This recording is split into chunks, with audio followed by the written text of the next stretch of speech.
He's the president of the Government Accountability Institute, Peter Schweizer. Peter, thank you for being here. You also have a documentary about the Bidens and China.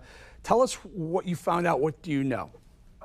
What we know is when Joe Biden was vice president of the United States and when he was appointed point person on U.S. policy towards China, shortly after that, literally within months, his family scored a series of commercial deals, not just with Chinese businesses, but with the Chinese government. And these were commercial ties and opportunities to make money that they had no background and really no, I would argue, legitimate reason for getting.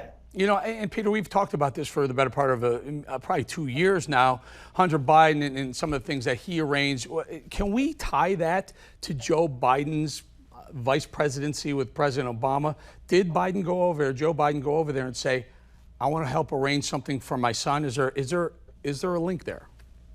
No, I don't think it's that explicit, and I don't think it needs to be. I mean, if you look at the manner in which China has worked to curry favor with political elites in places like Australia or New Zealand, the way they do it is without really even saying a word. They cozy up to politicians and their families by giving them commercial deals. In the case of the Bidens, it's so explicit and obvious. I mean, think about it for a second. You certainly understand markets and how things work. The Chinese government sets up the first Chinese government-funded private equity firm in the free trade zone in Shanghai. They don't give it to Goldman Sachs. They don't give it to UBS. They don't give it to anybody like that. They give it to the son of the vice president. That would be Hunter Biden. Hunter Biden has no background in private equity. He has no background in China. It's very clear what the Chinese were doing. There were other ties as well. There was a commercial real estate deal where a Chinese company called Gemini that's linked to the Chinese military that comes in and buys part of Hunter Biden's commercial real estate firm. Again, he has no background in commercial real estate. The list goes on and on. Everybody who studies this and knows how this works knows what's going on. The problem is the Bidens took these deals happily, even knowing that the Chinese were doing it for an explicit purpose. And that purpose is to get favorable treatment from Joe Biden. And I would argue that they have received favorable treatment. And that's really the most important link to this, because this, Peter, I've been around a long time. I've seen this go on for many, many decades, where lawmakers go, cozy up to foreign governments. And Bill Clinton, I'm thinking of the $500,000 speeches that they made, not illegal until what you just hit on, the last part right there. What does China get out of this? Do we have any concrete evidence that there was a quid pro quo? We need the pro quo.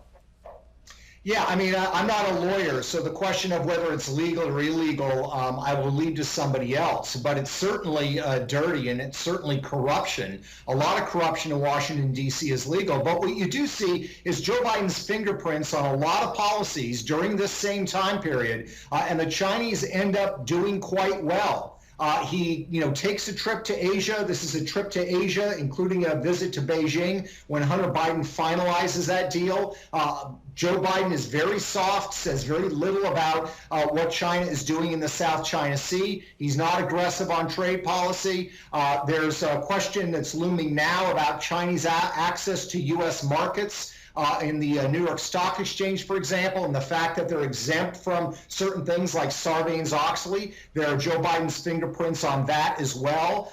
So when you look at these two, can you actually show an email that says, let us do these deals and we will give these policies? No. But as you know, Eric, it never works that way in Washington, D.C. And my point would be, people should not look at this simply in the confines of whether it's legal or not. They should really ask the question, do we want our leaders, any of our leaders, doing these kinds of secret, corrupt deals with foreign governments, particularly a foreign government that's our chief rival? And I would say that it's a perilous course for America if we tolerate this kind of thing. And we take it one step further, Peter. Yeah, you don't want them doing it. They do it, but you don't want them doing it. You want to catch them. They're rarely dumb enough to put it in email. I got you. Here's why it matters to our audience, to the American people. Huawei, a big telecom experiment. Let's call it an experiment. There's concerns that the Chinese government will be spying on every single thing we do if we go to 5G using some of the Huawei technology. President Trump has said, no, we're not doing it. We're going to push back on Chinese telecom some chip makers over there.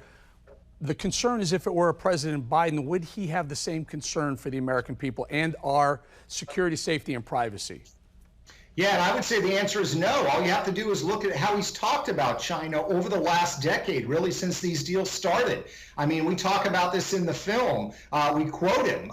He says China is not a threat. They are our friends. They're not something we should worry about. By the way, when he says these things, Eric, he is kind of on an island of his own. I mean, we in the film, for example, quote and have audio from Ben Rhodes, who is Barack Obama's national security advisor, and he says China is a threat and a challenge to the United States. Barack Obama has said the same thing. So Joe Biden is really unique in this way.